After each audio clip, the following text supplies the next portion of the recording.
Don't even know how. Hey Dan, how Hey are you? Raj, Hey, just how trying are to you get. today? I'm good. Just trying Do to you get. like your coffee? I do. Where the Thank you. fuck is mine? Behind your laptop. Okay. I'm just trying to get comfortable. Yeah, yeah, I'm that's still trying to figure out if we want to do a consistent intro for these, but we need to be careful of the yeah. cups on the Oh table. yeah.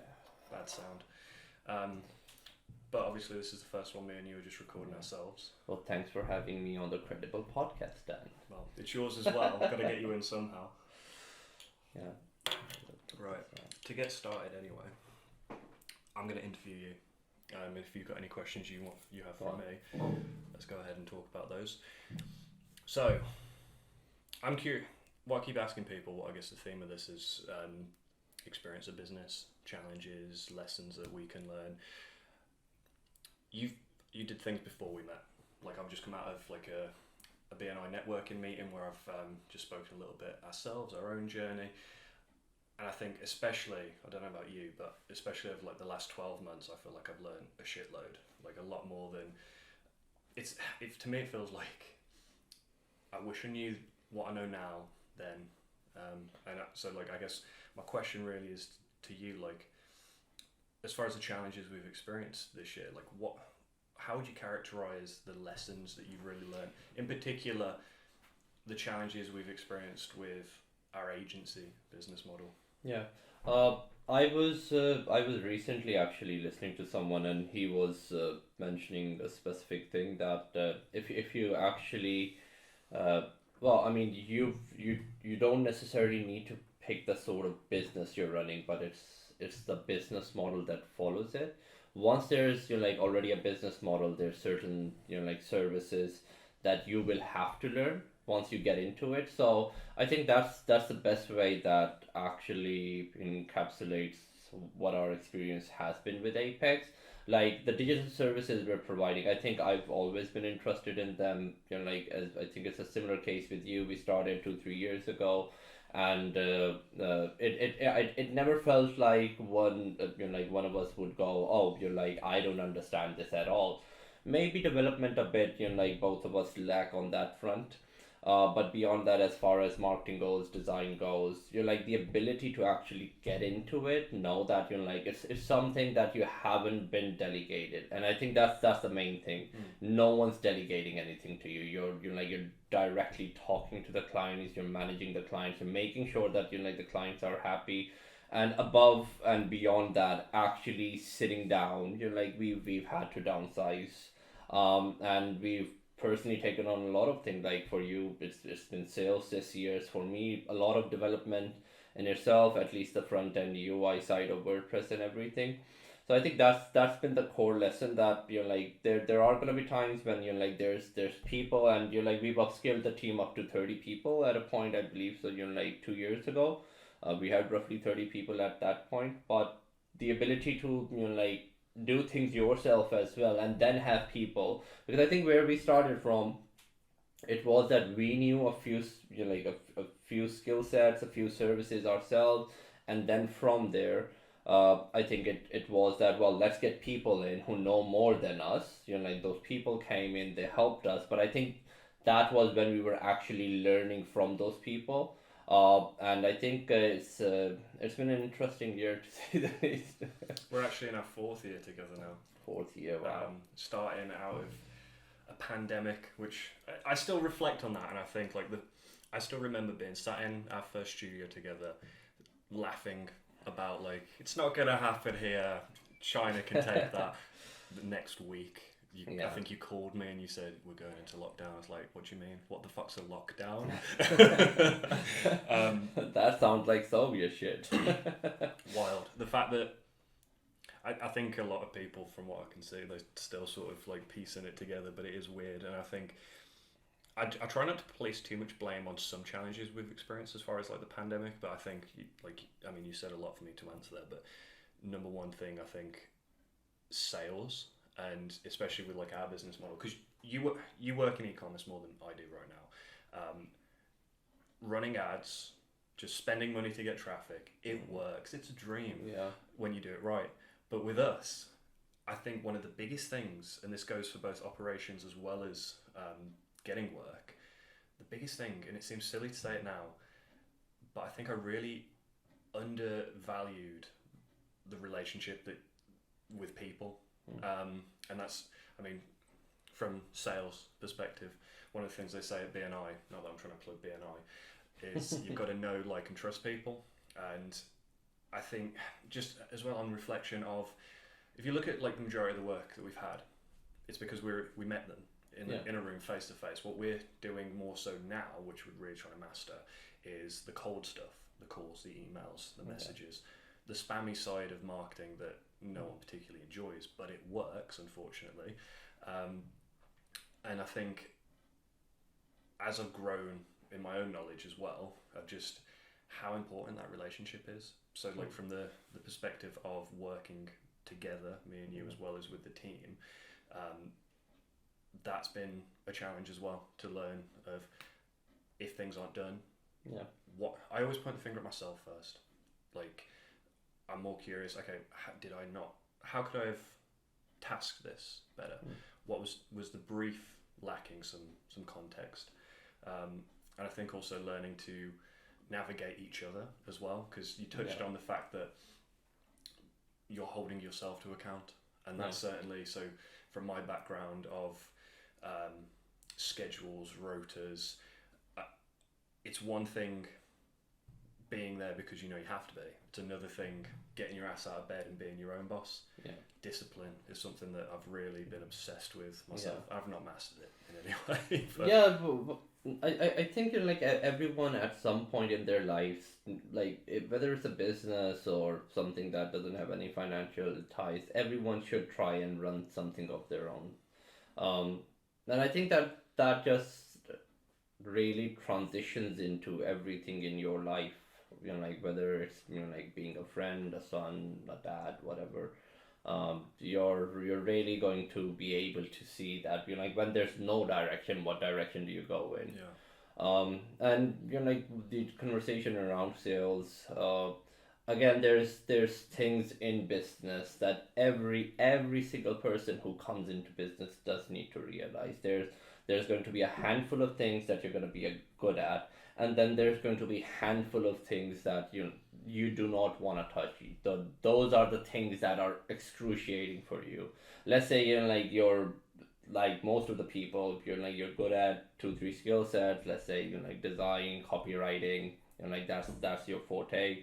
But then there's going to be a flip side of accountancy, managing your finances, again sales, outreach, that you're absolutely going to be bad at.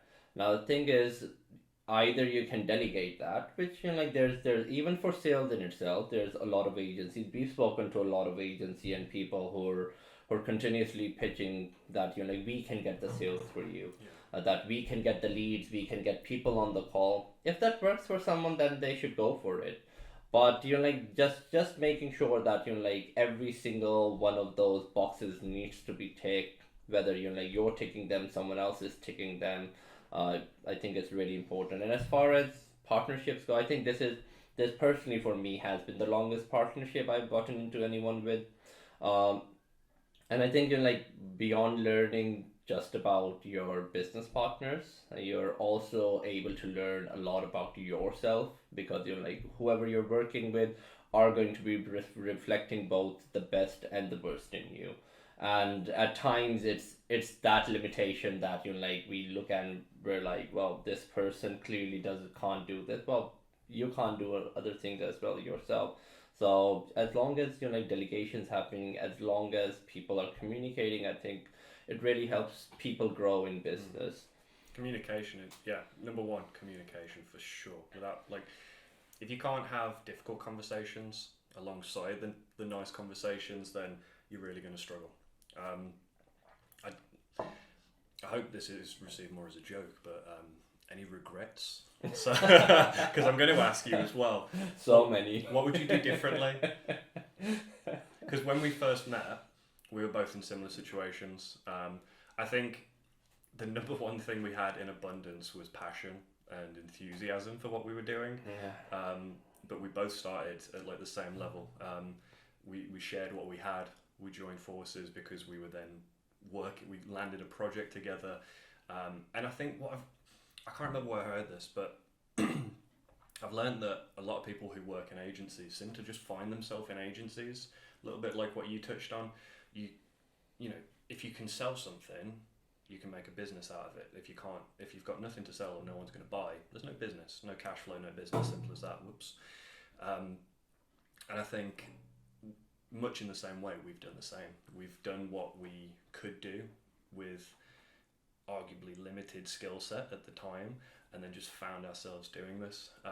But if you could start again now, what are some things that stand out as far as, man, in hindsight, I wish we'd done that differently? Like, if, let's say Raja was coming to you, also Raja, help me. I've got this great idea. I think again, you're like automation of sales. That's the biggest one, because I think that is still one of those things that we haven't mastered. As far as like e-commerce projects that I'm working on currently while doing Apex, uh, I think that has been the like the boon for me personally, that like the ability for like influencers, ads to really like just generate everything. That's, I think that's the difference between something that's e-commerce, where there's like low risk as far as like customers are concerned, because like there's 100 customers that are walking into like onto your website, like looking at things. But when it comes to agencies where there's key account management, there's high profile accounts that need to be looked at. I think it's completely different. You've got to make sure that people are happy. Well, not like you're not gonna make sure people are happy when they're buying e-commerce from you. But I think the risk to reward ratio is completely different when it comes to both of the businesses. So even to answer your question, if I were to go back, uh, I think. The things that I've personally learned, like the skills that I'm working on, I might have worked on them a bit longer to like really polish those skill sets, instead of hiring people there and then, because we could hire them once we got one or two major clients at that point. And the other thing would be sales. I think I can't stress how significant that is. I think I was doing a lot of the sales when we joined forces, because that was where I started off from. My own personal journey had been before like we met and joined forces on Apex, of going to different locations and just talking to different businesses. Again, like on different streets, on different roads, the response would be different. But I never saw more than like 2 to 5% conversion rate at that point, when I was just going from shop to shop. Coming later to Apex, I think we've had a quite a higher conversion rate from that point, because we were targeting the right sort of people. I think we've, of course, like there has been businesses that we thought we would be able to close and we weren't able to close, but that's just a natural part of it. There's always going to be people who aren't looking at the service at that point, who've got other people who are providing similar services to them, or they're not at that point in their own personal journeys that they would consider services. Because like again, when it comes to agencies, people have to pay agencies. So the only people who are realistically going to get agencies are people who value their time more than the money that they're paying the agency.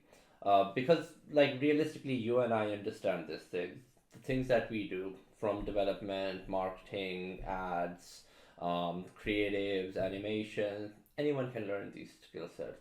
You're like, all you need is a 500 pounds laptop and some initiative behind, literally to back any of these skill sets up. You're not going to be a master of them, but you're like in a month, 2 months, you're going to be good enough to be able to sell those skill sets. So again, there's a lot of competition. That's why in the market. But I think the people that anyone should be looking to work with are the people who value their time more.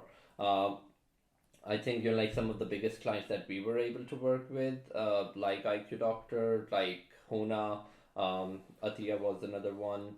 Uh, it was all of the brands that were growing, that were in a point where, well, they've got 3 people in office and now they need 4 more people all of a sudden, but they don't want to go through the hiring process. That's where an agency's is a quick fix as well, but like the long-term relationships with an agency is going to define how your business actually blossoms. Flexible and convenience. That's certainly something I'm trying to push with the sales now, because it's, as far as selling, it's certainly something that I've really learned more about now. Is like, it's the value. It's not the service. It's what value does this bring to me and my business, because you're either going to employ or you're going to outsource, because you're not going to do it all yourself, because then you've got a job, you don't have a business. Yeah, you can't do it. No. You can't do it yourself. One thing I want to say though, you reflected on like how we started, where when we started we were both just sort of popping in and out of rooms during a pandemic. Certainly I think moving to Birmingham, how we did, being in an office space where there were still people coming in and working, that was a blessing in many ways. And I think, like, in hindsight, we've spoken about this. As far as everything that could have gone wrong and everything that could have gone right, it's almost like we just luckily found that right path. Barely. I do credit you with a lot of that guidance though, because you were pushing for Birmingham. We did it. We didn't really have. We could just about have a month of expenses, and then quite quickly you closed the first one, because you just went into the room, started the chat. But that's something where I'm almost frustrated with myself. You've touched on sales as far as like a main thing. I don't know if you'd agree, but I feel like we've both undervalued that, and I feel like we've both, I feel like almost like blind, like a real naivete to that aspect of it, because everything that I've learned now, the books, the courses, the videos, numbers, we never hit numbers. We never really looked at our own pipeline and saw who was there. It was just like, we should have a chat with that person, we should have a chat with that. No, we should, how many people are in this area? How many can you call in a day? That's really the goal. Because now that what I know now, as far as, for example, 1,000 emails should result in 2 to 3 calls if you're lucky. That's big numbers. We've not touched that yet. We're getting into it. Another thing, we never really refined our niche. We never, and in hindsight again, that's something we've learned for various reasons, but we weren't, because of our sales and how we were getting them, we weren't really able to, well, we were able to, but we just didn't focus on like niche. We didn't really understand it, and I think we both got too caught up with, like, we just found ourselves in this business model, and we got too caught up with, oh, I want to work with them, I want to work with them. Everyone can work with our business. No, I hear people say that now. I recently spoke to a young agency, and they were saying, oh, anyone can work with us. No. Sure, in theory, but no, not everyone is going to work from you. Limit yourself from a sales perspective. Yeah, I think it's when you're actually when you're actually working with everyone, you're working with no one, because you're not able to realistically improve the skill sets or improve the processes that would actually get that specific sort of businesses results. And there's always going to be industries that, like, there's industries that are completely different when it comes to conversions. Again, like e-commerce services, they're a complete flip. I'm honestly, I get a sale on e-commerce, like I forget about it in a minute's time. But like, whereas if it's for the agency, that like the sort of relationship that you're gonna be getting into, you're gonna get to know people. Like, they're gonna be looking at your business, and there's a lot of different elements that don't exist when you're talking about e-commerce. It's true. That's something I envy about e-commerce, because it's so transactional. With us, you've got, in many respects, but I think it basically just is this. You've got to be mates with the people you're working with. Yeah. At the very, like, you don't have to like be their busy mate, but at the very least, you've got to like them. They've got to like you. Yeah. Because when, like, where relationships really blossom, I suppose in the same way as like an employer to employee kind of relationship, there's got to be some sort of like bond there. But where you really see it blossom is when you're going out for drinks with people, meals, or just general chit chat.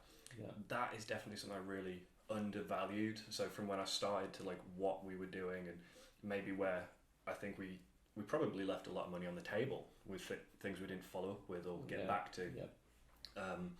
So that's definitely been Yeah, a something. lot of missed opportunities of upselling as well. But that's why I think like an agency model is for a business. And again, like someone who's watching this, their skill set might be completely different from what we're doing. But I think if you have an opportunity between getting hired at a young age, or just trying an agency, again, don't get the business register, don't do all the difficult parts of it. Just just build one pager website, have something, have a bit of branding on it, and just go out, just experimenting with people. Again, I think agencies are one of those things that, regardless of how many there are in the market, they're always going to be self balanced, directly proportional to the businesses within the market. If there's 10,000 businesses in the market, there's going to be 1,000 agency. If there's 1 million businesses in the market, there might be 100,000 agencies, because those are the amount of agencies that are gonna be required to actually manage the businesses within that specific locality.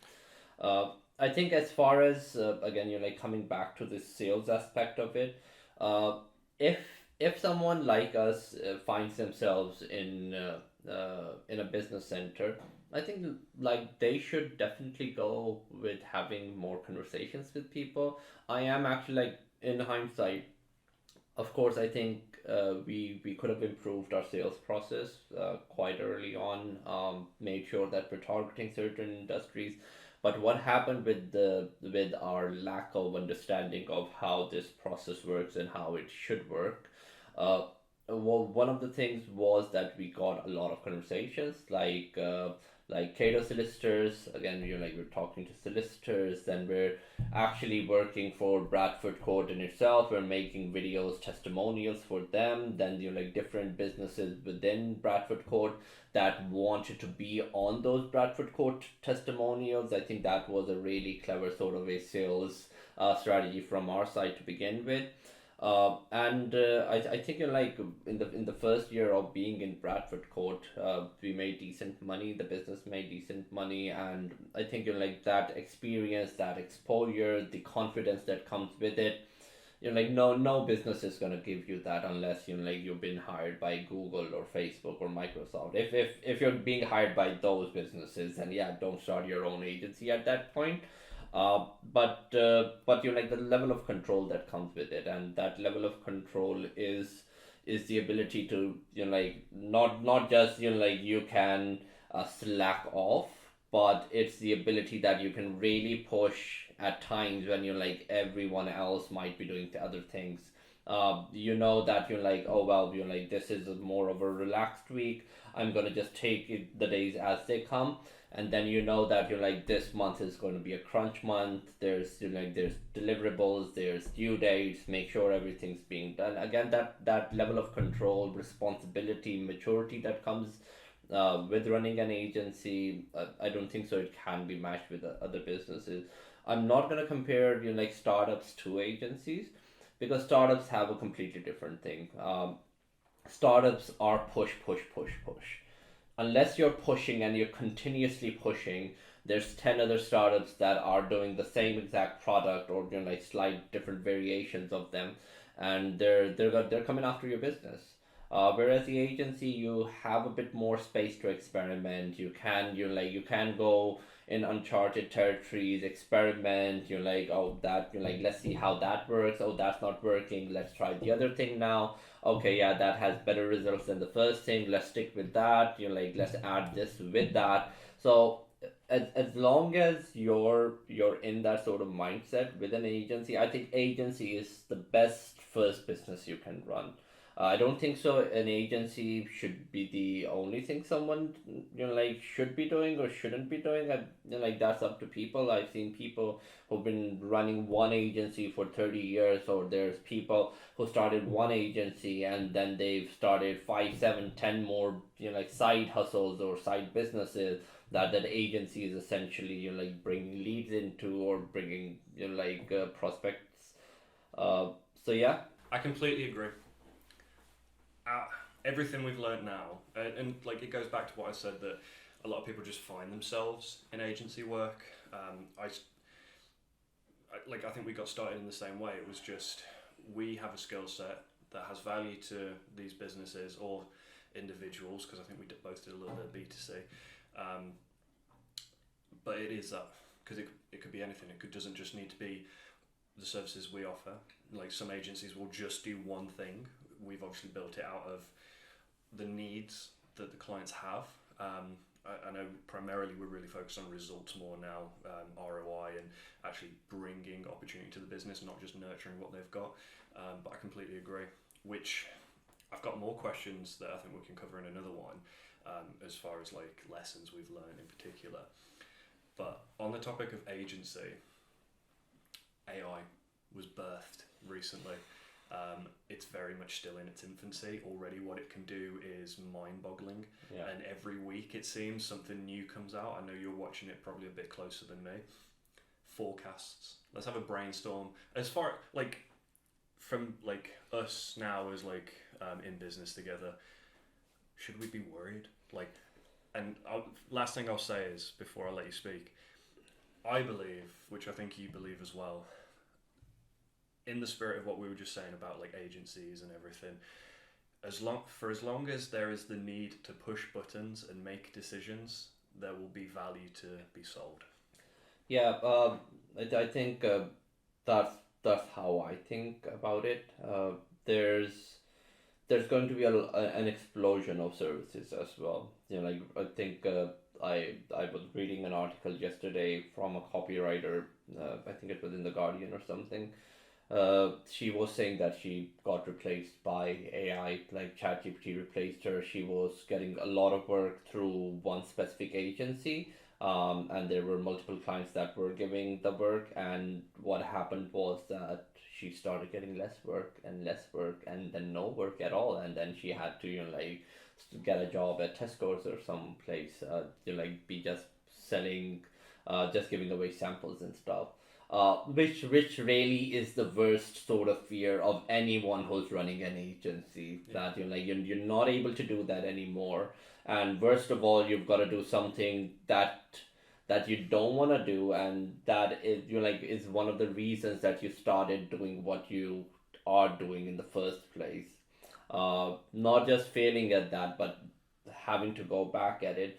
But I think for copywriters, yes, it is a really difficult point in history right now, but I don't think so everything is going to get replaced. Secondly, as you've said, it's the time of augmentation that, like certain technologists would say, or futurists would say, the age of augmentation. The age So- of the spiritual machine. yeah, I didn't read. that's Ray Kurzweil. I didn't read that one yet.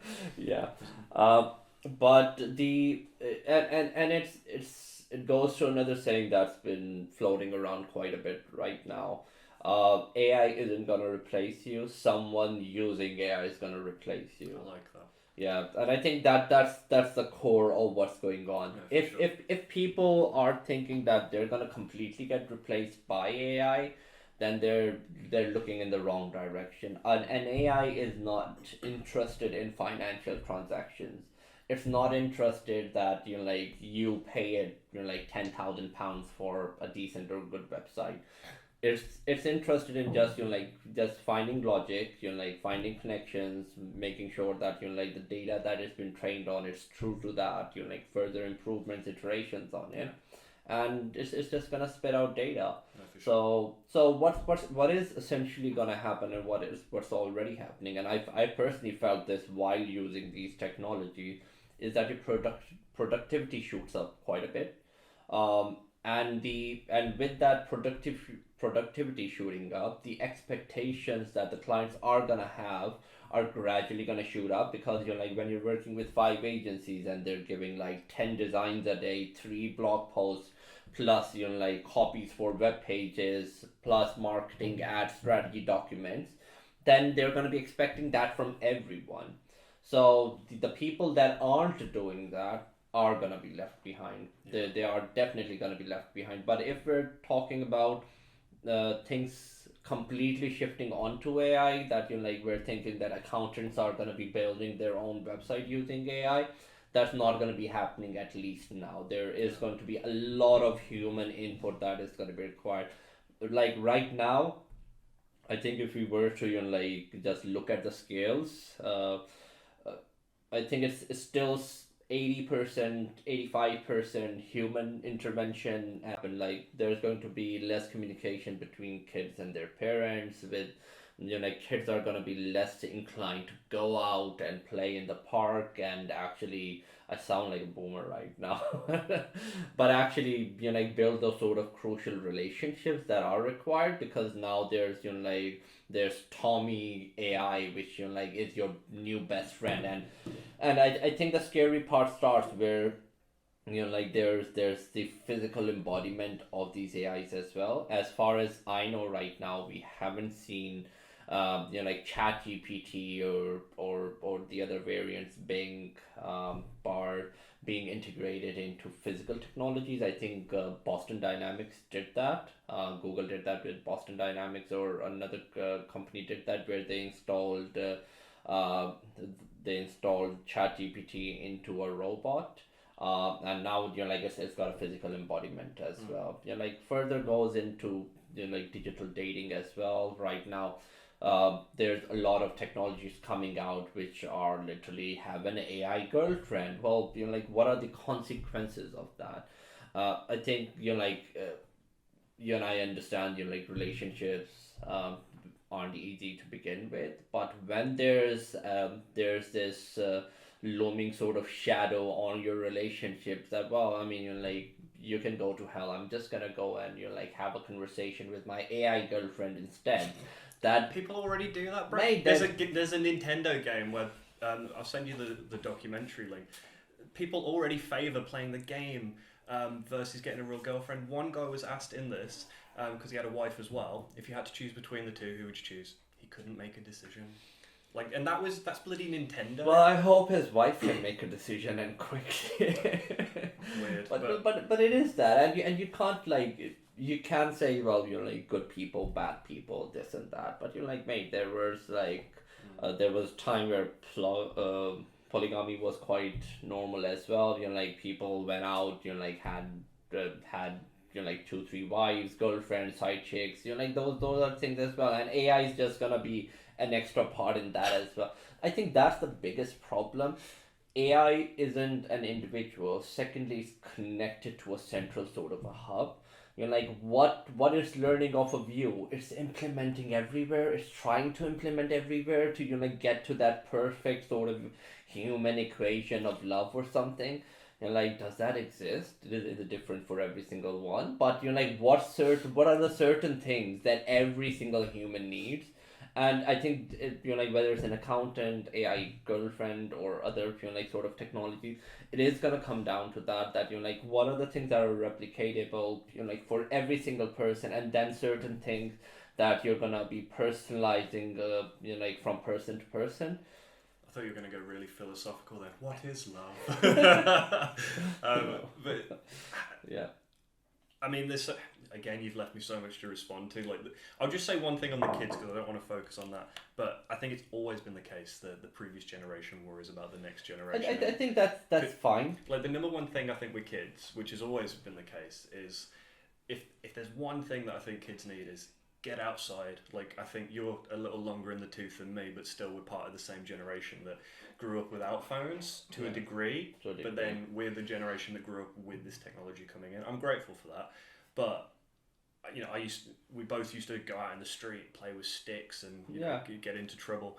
I think that's something where kids still need to do that. Obviously, with respect, there's dangers out there and stuff, but I don't worry about it too much. There was a time when people feared that those people that read novels too much, that's a danger to their health. It's just changes, in the same way we were talking about people losing their jobs, industry coming about, people lost manual labour jobs to machinery.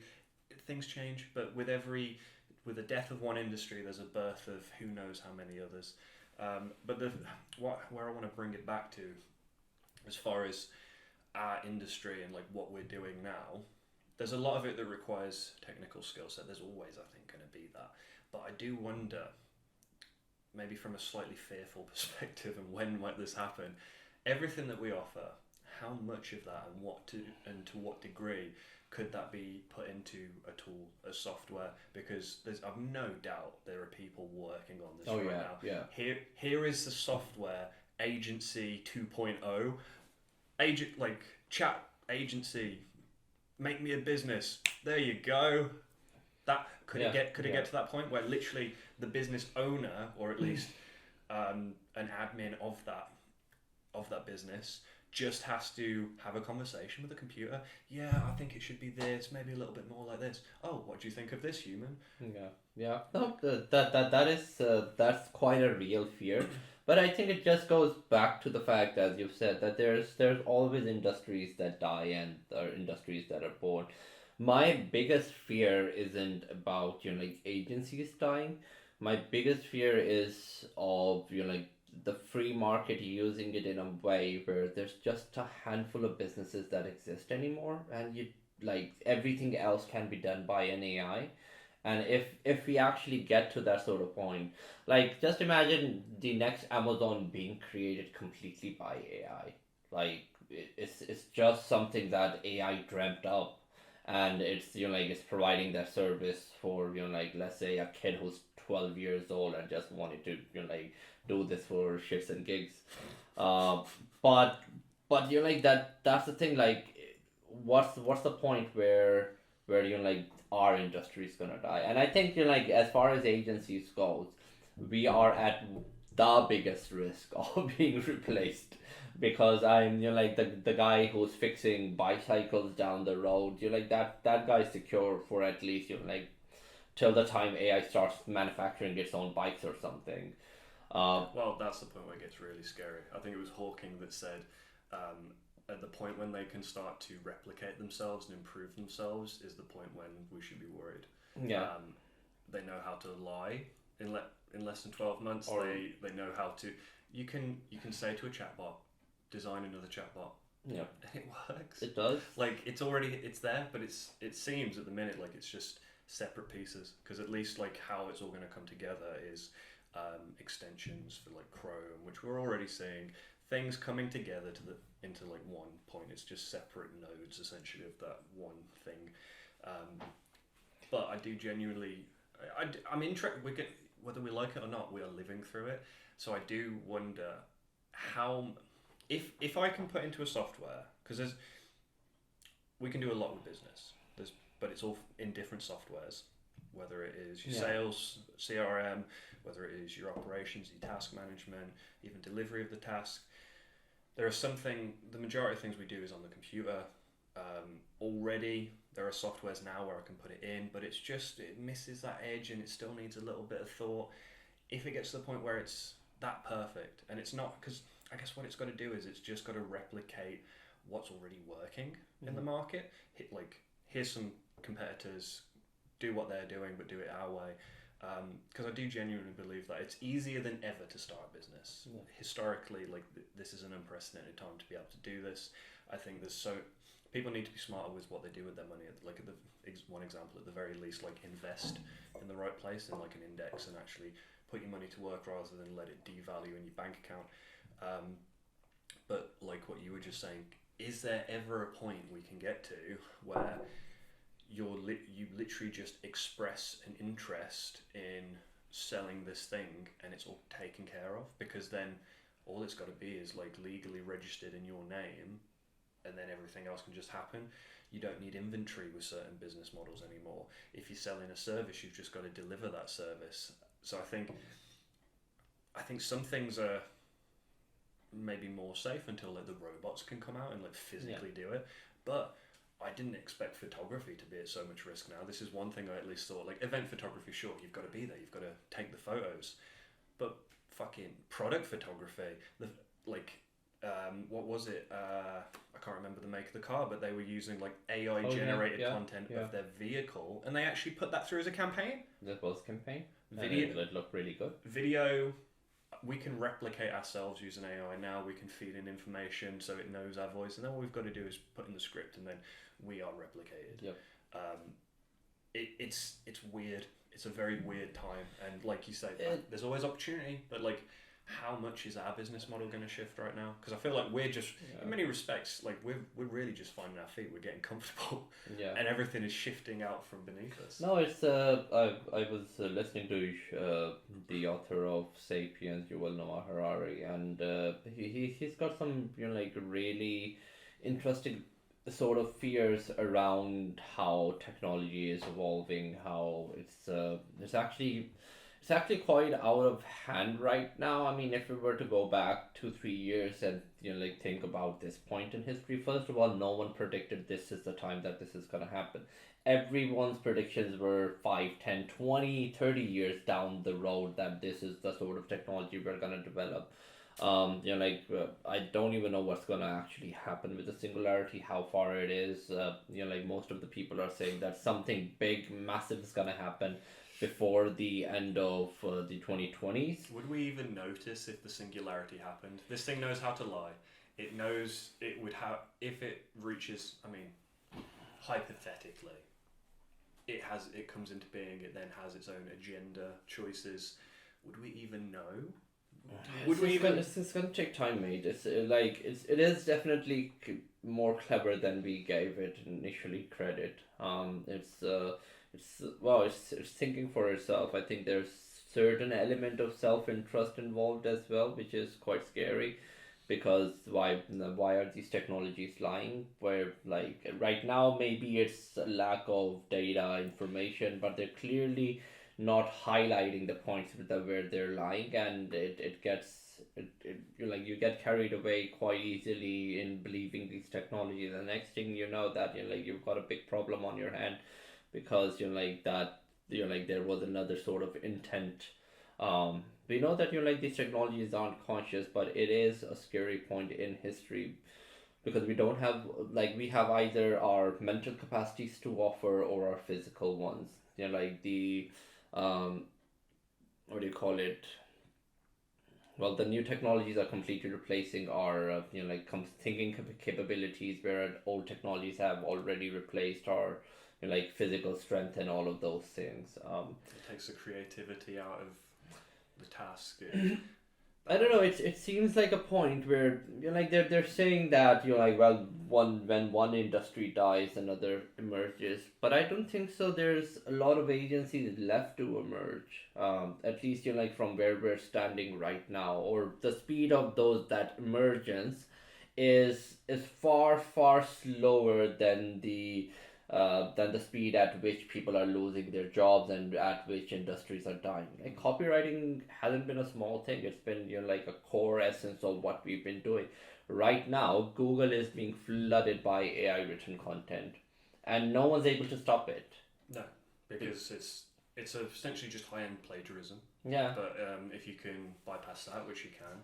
That's the thing is, and it's like with the technologies that actually brought out these chatbots. I recently wrote something and I put it through the plagiarism checker. In fact, through a few of them, no plagiarism was detected. I did not change that content at all. I just put it into the plagiarism checker. There was no plagiarism. That is insane. Like if this technology is able to think for itself, what sort of place do humans have in society anymore? Because look, a lot of what the purpose of the lower or the middle class is to keep things going. Is oh, who's gonna do this, who's gonna drive the truck, who's gonna clean this or that. If these things actually get physical embodiment, it's a scary time for anyone. Unless people pause it, it's not a case of if they're not gonna pause it. Like we've seen that there was that letter published by, I think, signed by 1,000 scientists, and to halt the technological growth. ChatGPT has been launching its own new things. Google's been doing its thing. Meta released Llama 2, which is completely open source. So you essentially can build your own apps on top of it now. Yeah. So nothing stopped. And it just, the speed and pace of at which things were progressing is just getting more and more, like quicker at this point. No, for So sure. it's quite a scary point, but I think, like a piece of advice would be to integrate yourself with these technologies Yeah. as soon as you can. Start learning them, because at least I don't know what's going to happen in a 50 or 100 years, but at least for, like the next 10, 15 years, it is going to be who's the best at prompting. What's, like Yeah. prompt engineering is a new field that's emerged, which is literally, like how good are you at feeding information and communicating with these technologies. So you're essentially liaising on behalf of, like businesses, like individuals who actually want to use this but don't know how to use it, because language is going to play a big part in that. Yeah. No, I agree. I'm going to leave. I'm going to leave it on a point, but firstly, just responding to that, I think people should consider this in all facets of life, but so not just with AI, but don't be scared of it. Don't be shy to learn new things, and just have a go. And I think like the point I'd leave it on, because we came into this conversation as far as where's the industry going, how much of this can be outsourced. The value of agencies comes from the fact that the people that you're working with are really good at what they do, but they lack the knowledge and the desire to have that knowledge to be able to do other things. Example, social media growth, marketing, their own sales, building a website. They understand it has value, they don't really care to know. So step in someone who knows this really well. There's always going to be that, because there is always going to be those that are good at some things, not good at other things, because you can't know everything, as we've obviously discovered at the hard way, trying to dip our fingers in everything. But at the same time, the people that we work with us because we do things that they don't want to do, and we do it really well. Yeah. Look, right now, even you can go and ask ChatGPT or any of these technologies to write you code for a Snakes game.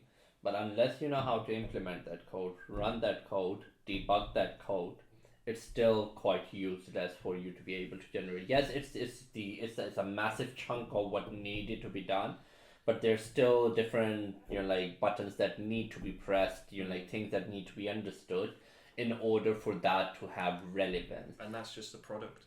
Who's going to play with it? When are they going to play with it? Exactly. How are you going to get this in front of them?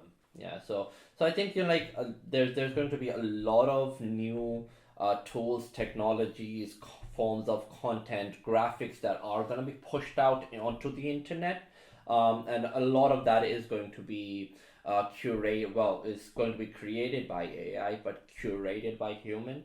So I think though that's the takeaway of this conversation. Like AI is just going to be creating stuff. You've still got to curate it. You've still got to make sure that it is in line with, like the sort of business practices. Like if you're creating something for Coca-Cola that they're going to use in their marketing campaign, and you're creating something for, let's say, Red Bull, they're going to be completely different. They're going to have, like different data that they're being trained on, different sort of understanding, like depending on the people that are working in those organizations.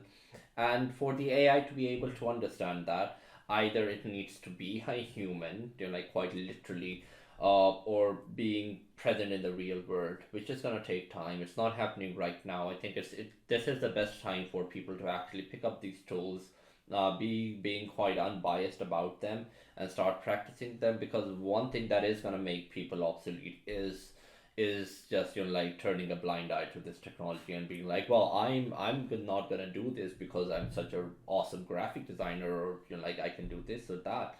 And like what you can do, that's great, but wherever you can save that time, because the market's just gonna get more and more competitive. It's like people don't realize how tough it's gonna be to compete with someone who's using these technologies if you're not using them. And with that, Raj, I think we should call it. I definitely do think so. Good chat.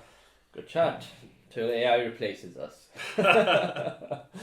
And like 10, 15, 20% AI, that's gonna shift. But what you've got to remember is that till the point where it's 99% AI and 1% human, you still need the human. Yeah. And like it might just be turning on the laptop and like hitting play or something, but it is still gonna be that process. And I think one other thing that's naturally going to start to happen as part of the sort of packages that businesses get. Like right now, we know it's design, it's website, it's marketing, it's communication, and like a few other. One of the things that is gonna happen is train data sets that are going to be installed onto the servers that businesses have. So personalized AIs. So that's a very interesting service that's actually emerging right now. It's you essentially train. So let's say you've got an accountant who's got like years and years of data, like clients data and other things that they have developed over the period of time. Now an agency comes in and specifically deploys one of these models onto their servers and trains that. So the business in itself is not training it. You as an agency, you as a person or a developer are going to be going in and training those bots, like whatever model that is being used, and so people are gonna be more heavily reliant on that as well, and those are going to be the sort of personal assistants for those specific businesses. But I think it's all about the training methodologies that are being used right now. A lot of the businesses are looking at these solutions, and it's not a hidden thing. So unless people are ready to embrace these new technologies, they are going to be left behind. If people are of that mindset that, oh no, I am the best copywriter, well, unless you're like published in the Times or the Guardian or something, there's always that possibility of being replaced. You keep giving me a lot to respond to. No. First thing I want to say, a lot of small bits, I suppose. Yeah. I'm sure you experienced this, and we've discussed this point. When I was sort of venturing into the choices I was going to make as far as like career or whatever, a phrase that definitely popped up quite frequently, especially when people were trying to advise me, family, friends, whatever. And I think I think it's always been the thing, but I certainly heard it a lot. It's better to specialize, because what's that phrase? A jack of all trades is a master of none. But the actual full one is, but better to be a master of. But oft better than a master of one. Yeah, often better to be a master of one. Yeah. So the whole thing is a jack of all trades, a master of none, but often better than a master of one. Yeah, you taught me that. Yeah. So I still question it. Should I specialize in one thing? But at the same time, I also feel blessed with the amount of skill set that I now have, with dabbling in everything, with just basically figuring it out. Because I was also a fan of the quote from Branson: better to get the job than learn how to fulfill the job, than learn the job and then try and find the work. Yeah. I'm plagiarizing it, but anyway, that's what it makes me think of, especially with AI. Like, for example, and part of the reason why I think I've wanted more opportunity to be open to learning all the time. My dad's had like a very specialized skill set. He would like set the designs for like print before there were computers, so that had to be hand done. He had the opportunity to learn computers, but he's a bit of a technophobe, so his job was swallowed by computers, in the same way as like what you were saying with copywriters, their job now being swallowed. I was having a conversation with a copywriter who just started off not just, but does social media management as part of like the copywriting package. And I agree with that there is, like with copywriting in particular, I think there are some things that require a human touch.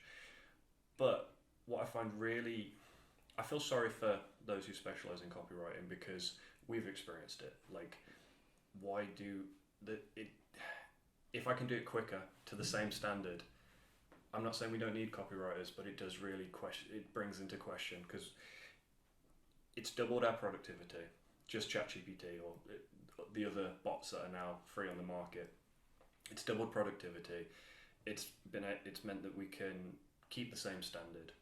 The margins are also come into question as well as far as like how much these things cost. So it is a bit sad. And what I find, I'm sure you know this, but all of this sort of sprung out of the market quite suddenly because no one predicted this happening. And what I mean by that is, and I'm sure you know this, but they were just playing around with this, and the fact that it works so well, they don't actually know how it happened. Yeah. They don't. They just went from learning algorithm all of a sudden. Oh, this works really well. Yeah, and it's just a few lines of code. That's Yeah. the scary thing. This isn't like 1,000, 10,000 lines of code that is doing this. It's a very simple sort of a loopy formula where like there's reiterations, changes, and yeah. I think even like looking at copywriters right now, there's opportunity there. That like if you're a copywriter and you understand certain things about copywriting, about structures, syntax, all of those things, you're still going to be producing better articles. You're still going to be able to go into those articles, do more proofreading. But I think it's just one of those things where people have been so dependent on just themselves and their own research and their methods of getting from point A to B to C that it is scary. It is like there's a very scary sort of a technology in the room, and everyone's afraid. I think certain things are gonna get replaced quite slowly or get augmented slowly. The medical field being one of them. You're still going to be going to your local doctor. Do you know that I heard this almost as like an anecdote, but and I don't know how accurate this is, but ChatGPT 4, or the one at least you pay for, its medical predictions are showing to be quite often more accurate than the professional's diagnosis. Like I think I told you this one that I heard where a guy took his dog to the vet. The vet couldn't figure out what the problem was, fed the information into ChatGPT. ChatGPT saved the dog's life. That's like things like that. Those are completely insane, and that's the thing. Like if the doctors again, if a doctor checks, let's say 10,000 patients a day. Oh, sorry, in his lifetime. Whereas there's this robo doctor that's checking 10,000 patients a day. The sort of the data points that they're gonna be getting through that bot, and again, like having the ability to save and store that data, like being able to replicate that, being able to recognize patterns. Oh, when like this person has dementia and is having pain in his stomach, there were like 100 more cases like this out of the 10 million cases I've seen that are going to have that ability. Yeah. I do think so. Like people are going to heavily start using these technologies more and more when it even comes to quite sensitive sort of information. Like your medical information is quite sensitive, and that people tend to go to GPs for for 10-20 years. They keep the same GPs, don't want to change the doctor. I think once people get comfortable with these technologies, there's going to be no turning back. But it's still going to be, for the time being, for let's say the next 10, 20, 30, 40 years, going to be a human that you're going to be communicating with that is essentially has a backdoor into the AI. Maybe they're directly communicating into your headset, or you've got it there, and it's like a third person in the room where the patient is talking to you, you're talking to it talking back to you, and then you're talking to the patient. And I think that adds value there. Like one of the things we like in this age we're not talking about is how flawed humans in themselves are. I'm not saying that technology is perfect, but when you're going from a doctor to doctor, everyone has different diagnoses. They have different processes of how to get there, like how they're dealing with their patient. So a lot of those things are still gonna remain on a human level. But where there's a lot of risk, which is the diagnosis, which is the sort of treatment that needs to be presented. I think that's going to become streamlined. That's going to become so much improved that you're not going to think that, oh, well, if I go to this doctor, he's going to give me the best treatment, but if I go to that doctor, he's going to kill me. Because AI is going to sort of become that cushion that saves every single person to certain capacity, and then it's just going to be that, well, I'm going to that doctor because like I've got a really good relationship with that doctor, or because that doctor smiles every single time I walk in, or is very relaxed, or does a joke or something. So those are going to be, so it's going to become much more human for us because we have lent a lot of our cognitive abilities to having that logical thinking while trying to maintain sort of an emotional relationship as well. Humans are going to be able to speak on a much more human level with one another because we're not going to be so heavily like heavily pushed by the fact that, oh well, we've got to be this logical as well. Well, there's something else there to be logical and think on your behalf and diagnose and everything. You've kind of brought me perfectly onto what I want to finish this on. So there's where it is now. It's almost like it came out of nowhere. Obviously, people have been working on it in the background, but it's almost like all of a sudden there's this new creature in the room that we're trying to navigate.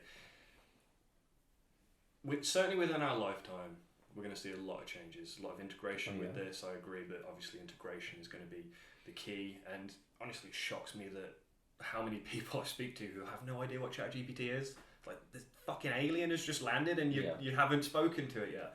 So, because I'm pretty this is certainly where I'm aware the experts are working towards. But as far as like integration, it just seems like an inevitability, whether or not it's in the next 5 years, the next 10 years. Sooner or later, it's going to be more than like what you were just saying. It's going to be like our phone has built-in AI, or our person, our biometrics has links to it, algorithms that reflect us, that are us. One interesting conversation I was listening to on another podcast, I can't remember the guy's what his profession was, but he was saying that he's got his kid using ChatGPT. Why? Because he's saying just play with it, just learn from it. You ask it questions, it's gonna give you answers, and the kid's like, well, isn't that the internet? And the dad's like, no, they didn't do this before. Anyway, where did you forecast ahead? Where's that going to go? This thing's going to grow up with the kid. It's going to understand how he learns, when he learns. It's going to be an asset to him. And if you've got that as a bolt-on as well, with all of these different integrations going into it, where it's ordering your shopping, it's working as your accountant, it's working in your best interest, protecting you in the background from digital threats, also suggesting places you could go for your mental health, people to talk to, places to see, all of these different things. The efficiency of that, obviously, that's one of the reasons I think it's going to be an inevitability of we're going to go there, because if it can outsource all of these different aspects of our life, which mundane remedial tasks, we're going to do it. You know, if we could outsource taking a shit, I'm sure we would. Yeah. But how interesting is that? Because I genuinely believe that's where it's going, or some version of that in our lifetime. So, I mean, from you as a dad with your kids, like, is that something you could see yourself maybe wanting to try? Like, where does that go if your kid's learning with this now, and how could that benefit them in the future? I just found that really interesting. Yeah, I think well, Mikhail's really interested in actually using these technologies anyway. But I think everyone should use them. But the problem that exists, well, it is going to just be amplified over the next, like 10-15 years, is the sort of disintegration of human to human relationship, because there's now this creature in the room that's much more mannerable. There's, like, it's tame. It knows what to say, what not to say. It's not emotional, even though it's not emotional, but it reads your emotions. It reads how you're feeling, and actually shifts its own algorithm accordingly. Which is really scary, because it's going to be, well, your accountant isn't a human anymore. like the guy who was like doing your accounts is a robot, and you're happier because now you've got to pay him less, or maybe not pay him nothing, just like wash two ads, and that's all that it actually asks for. And it's just going to seep into the culture further. There are literally going to be people who are not going to have any interaction with any forms of human at all, because now like even when they're going to Amazon, Alexa's going to be much more smarter. It's going to like do a few jokes with you, like it's your local grocer or someone. um, and I think it's a scary time to be able to balance these things, that where does the human come in and where's the bot.